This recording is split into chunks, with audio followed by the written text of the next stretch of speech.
Well folks, it's that time of year again. That's right, we're talking about daylight saving time.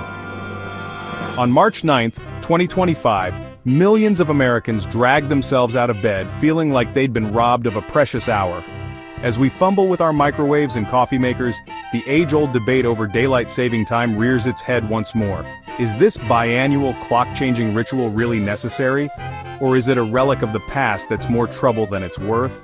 Well, get ready to dive into the wacky world of time manipulation because we're about to break down the arguments for and against making daylight saving time permanent. Buckle up, buttercups, because things are about to get temporally confusing.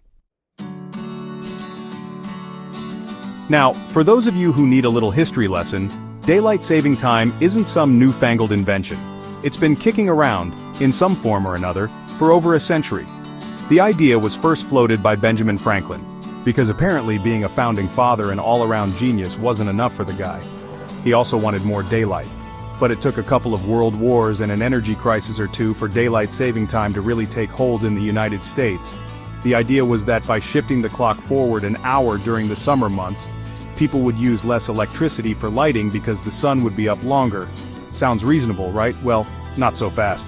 It turns out that messing with time twice a year has some unintended consequences. Fast forward to the 21st century and the debate over daylight saving time is still raging. In fact, it's gotten downright heated. In 2022, the US Senate passed the Sunshine Protection Act, a bill that would make daylight saving time permanent across the country. The proponents of the bill, mostly businesses and tourism groups, argued that permanent DST would boost the economy, reduce crime, and even prevent traffic accidents.